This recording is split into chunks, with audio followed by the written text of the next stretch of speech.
పేదవారి కోసం పనిచేసే వ్యక్తి జగన్మోహన్ రెడ్డి గారు, ధనికుల కోసం పనిచేసేటువంటి వ్యక్తి చంద్రబాబు నాయుడు గారు. నేను 10 ఏళ్ళు టీడీపీ ఎంపీగా ఉన్నాను. గత నెల రోజుల లోపు 25 రోజులు అయింది. నేను మరి మీకందరూ తెలుసు, పరిస్థితుల వల్ల జగన్మోహన్ రెడ్డి గారు నన్ను ఆహ్వానిస్తే వైసీపీలో చేరడం జరిగింది. తన కొడుకుని పనికిరాని కొడుకుని ముఖ్యమంత్రి చేసుకోవడం కోసమే మాత్రమే పనిచేసేటువంటి వ్యక్తి చంద్రబాబు నాయుడు గారు. సో వీళ్ళిద్దరికీ తేడా తెలియాలంటే గత 5 ఏళ్ళు 4 ఏళ్ళకు ఇప్పుడు దాదాపు ఇంకా 2 నెలల్లో ఎలక్షన్ ఉంది. ఆల్మోస్ట్ 4 సంవత్సరాల 10 నెలలు మనం చూసాం జగన్మోహన్ రెడ్డి గారి పాలన.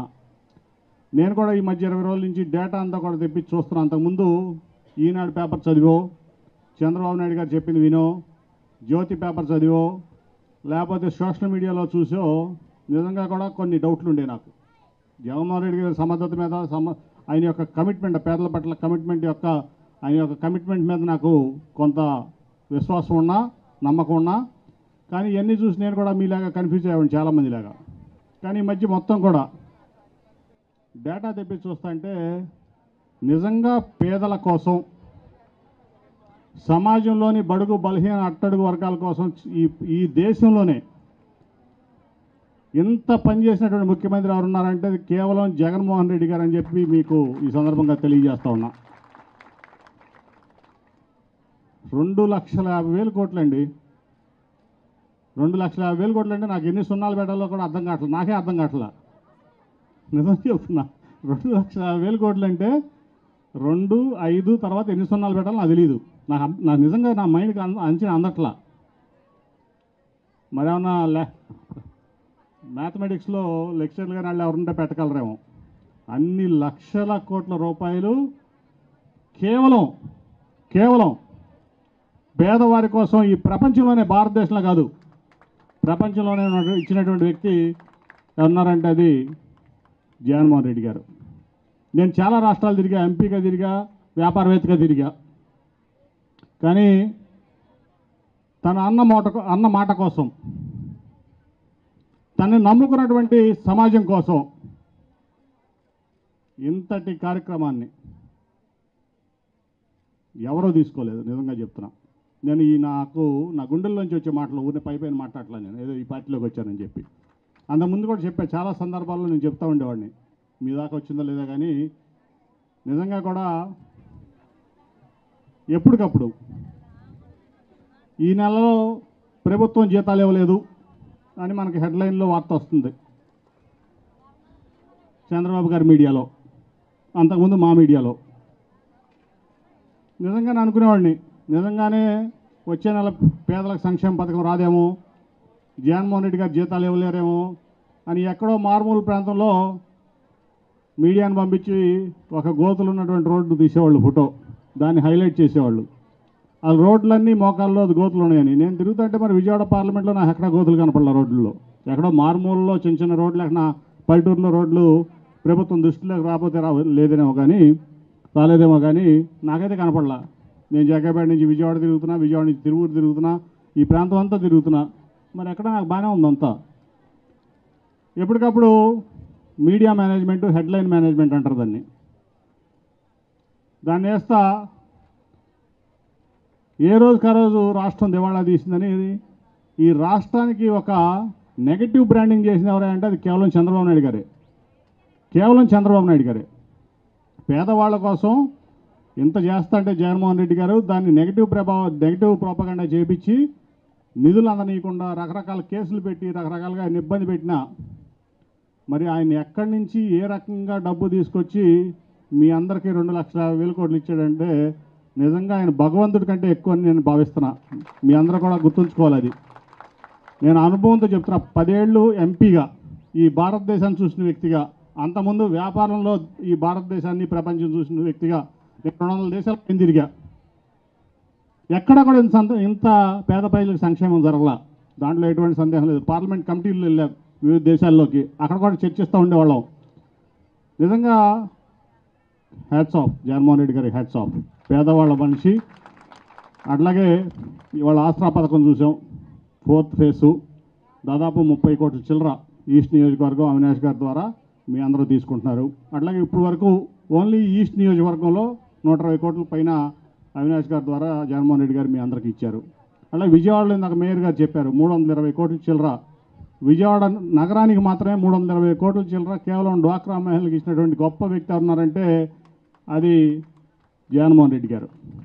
ఇంతకుముందు చూసాం డ్వాక్రా మహిళలకు రుణమాఫీ చేస్తానని చంద్రబాబు నాయుడు గారు చెప్పారు. చేశారా? నేను అప్పుడు ఎంపీని ఆ పార్టీలో. చేశారా? ₹1 రుణమాఫీ చేయలా. రైతులు రుణమాఫీ చేస్తానని చెప్పారు, అది చేయలా. అన్నీ మోసాలే, ఒక్కటి కాదు. అమరావతి కడతా అన్నారు, కట్టాడా? అది కట్టలా. అంబేద్కర్ గారి విగ్రహం తీసుకెళ్ళి అక్కడక్కడ చీరల్లో నేను కడుతున్నాను 5 ఏళ్ళు గడిపాడు, కట్టాడా? కనీసం ఫౌండేషన్ కొబ్బరికాయ కొట్టలా ఫౌండేషను. వచ్చారు జగన్మోహన్ రెడ్డి గారు, నేను పేదల మనిషిని, అంబేద్కర్ గారు కూడా పేదల మనిషి, ఆయన కష్టపడి చదువుకున్నారు, పేదరికంలో ఇదయ్యారు, అంటరాతను చూశారు, డిస్క్రిమినేషన్ చూశారు, ఆ ఇబ్బందులు తెలుసు ఆయనకి. దాంతోనే కష్టపడి చదివి దేశ విదేశాల్లో మంచి పేరు తెచ్చుకుని ఈ భారత రాజ్యాంగాన్ని రూపొందించగలిగారు. ఆయన ఆదర్శంతో అక్కడ ఇది పెట్టాలి అని చెప్పి మరి ఆయన పూర్తి చేశాడు కదా, నువ్వెందుకు పూర్తి చేయలేకపోయావు? చంద్రబాబు నాయుడు అమరావతి పూర్తి చేయలేదు, రుణమాఫీ చేయలేదు, డ్వాక్రా రుణాలు మాఫీ చేయలేదు, రైతు రుణమాలు మాఫీ చేయలేదు. నువ్వు చెప్పిందంతా బోగస్, కళ్ళ ముందు కనపడుతుంది. విజయవాడను పాతనగరంగా చేశాడు ఆయన. ఇప్పుడు 2 అంబేద్కర్ గారికి గౌరవం ఇచ్చారు. పాయింట్ నెంబర్ 1 ముఖ్యమంత్రి గారు దాన్ని కడతా అన్నారు, విగ్రహం కట్టి చూపించారు రాష్ట్ర నడిబడిలో, విజయవాడ నడిబడిలో. ఈరోజు అది పెద్ద పర్యాటక కేంద్రంగా తయారైంది విజయవాడకు. రోజు నేను అటు నుంచి ఇటు నుంచి వెళ్తాంటే 4-5 వేల మంది సాయంత్రం పూట అక్కడ మంచిగా, ముఖ్యంగా పేదలు మధ్యతరగతి వాళ్ళు అక్కడ మంచిగా వచ్చి నిజంగా సరదాగా గడుపుతున్నారు. విగ్రహాన్ని చూస్తున్నారు, ఆయన గౌరవిస్తున్నారు, ఆయన నమస్కారం చేసుకుంటున్నారు, అట్లా కొంచెంసేపు కాలక్షేపం చేసుకుంటున్నారు. చక్కగా ఒక పర్యాటక కేంద్రంగా మరి విజయవాడ ఇదైంది. అట్లా మీకు ఏ రకంగా చూసినా, ఇవాళ ఏ పథకం చూసినా, చేయూత అవనండి, ఆసరా అవనండి, అనేక పథకాలు పిల్లలకి. ముఖ్యంగా ఏంటంటే మూడు విషయాలు ఇక్కడ ఎవరైనా గమనించాల్సింది, ముఖ్యంగా మీలాంటి వ్యక్తులు, మహిళలు. ఎందుకంటే మీ పిల్లలు అంబేద్కర్ గారి లాగా బాగా చదువుకోలేనిది ముఖ్యమంత్రి జగన్మోహన్ రెడ్డి గారి యొక్క లక్ష్యం. దాంట్లో భాగంగానే ఇవాళ స్కూల్ అప్గ్రేడేషన్ కానీ ఇంగ్లీష్ మీడియం ప్రవేశపెట్టి మీ అందరి పిల్లలు అంబేద్కర్ గారు అంత అవ్వాలనే కోరిక జగన్మోహన్ రెడ్డి గారిది. అంబేద్కర్ గారు అంత అవ్వాలనే కోరిక జగన్మోహన్ రెడ్డి గారిది.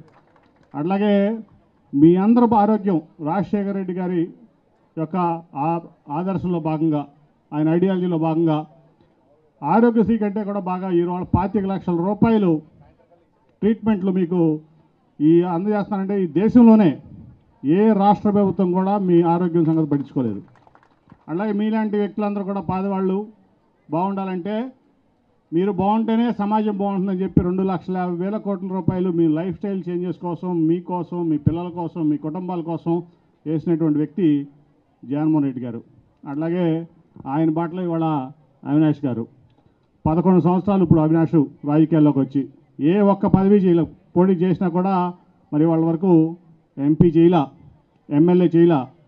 మరి జగన్మోహన్ రెడ్డి గారి పార్టీలో చేరిన తర్వాత ఈ ప్రాంతాన్ని ఒక ఎమ్మెల్యే కంటే ఎక్కువ బాగు చేసినటువంటి వ్యక్తి ఎవరున్నారంటే అది అవినాష్. అవునా కదా? మీరు చూస్తున్నారా? ఒప్పుకుంటారు? అది 11 ఏళ్ళు అయింది, ఎవరో కూడా రాజకీయాలు వదిలిపెట్టి పారిపోతారు అంత సుదీర్ఘ కాలంలో. కానీ దేవినేని నెహ్రూ గారికి ఆయనకి ఒకటే నేర్పించాడు. అన్న నందమూరి తారక రామారావు ఐడియాలజీని దేవినేని నెహ్రూ గారు ఫాలో అయ్యేవాళ్ళు. ఆయన కోసం అందరూ ఆయన విడిచిపెట్టి వెళ్ళిపోయినా, లేదు నేను అన్నగారితోనే ఉండాలి, ఆయన నాకు ఒక రాజకీయ జీవితం ఇచ్చాడని చెప్పి నిలబడినటువంటి ఏకైక వ్యక్తి ఈ ప్రాంతంలో దేవినేని నెహ్రూ గారు. దానికోసం ఆయన రాజకీయ జీవితం అంతా కూడా ఇబ్బంది పడ్డాడు. ఆయన ఇబ్బంది పడ్డాడు కానీ ఎప్పుడు కూడా ఆయన ఐడియాలజీని ఆయన విడవలా. మరి ఆయన బాటలో ఆయన కొడుకుగా మరి అవినాష్ గారు వాళ్ళ 11 ఏళ్ళ నుంచి మీకు సేవ చేస్తున్నాడు. 11 ఏళ్ళమ్మా తన రాజకీయాల్లోకి వచ్చి సేవ చేస్తున్నారు. పొద్దు నుంచి సాయంత్రం వరకు నా పేద ప్రజలు, మా నాన్నగారు ఎప్పుడు కూడా పేదలని ఆదుకోమన్నారు. అలాగే మా జగన్మోహన్ రెడ్డి గారు కూడా అదే చెప్తున్నారు అని చెప్పి ఇవాళ మీకు ఈ కృష్ణలంక కట్ట ప్రాంతంలో ఎవరున్నారా ఉన్నారమ్మా? ఇక్కడ చేతులు ఎత్తండి. ఉన్నారా? మీకు రీటైనింగ్ వాళ్ళు కట్టారా? అంతకుముందు వరదల్లో నేను కూడా తిరిగా. వరదలు వస్తే కృష్ణానది నేను గద్దె రామ్మోహన్ వస్తే అంతా రోడ్డు మీదకి వచ్చి కట్ట మీద రోడ్డు మీదకి వచ్చి మంచాలు వేసుకున్నారు ఆ రోజున వరద నీళ్ళు ఇళ్ళు మునిగిపోయినప్పుడు. ఆ రీటైనింగ్ వాళ్ళు ముఖ్యమంత్రి గారితో చెప్పి 350 కోట్లు తీసుకొచ్చి వాళ్ళ రీటైనింగ్ వాళ్ళు పూర్తి చేసినటువంటి సమర్థుడు దేవినేని అవినాష్. అంటే నేను చెప్పేది ఎందుకంటే తను ఒక ఎంపీ కాదు, ఒక ఎమ్మెల్యే కాదు, కానీ మీ పట్ల పేద ప్రజల పట్ల ఈ ప్రాంతం పట్ల కమిట్మెంట్ ఉన్న వ్యక్తిగా జగన్మోహన్ రెడ్డి గారు ఇంత సంక్షేమం చేస్తున్నారు.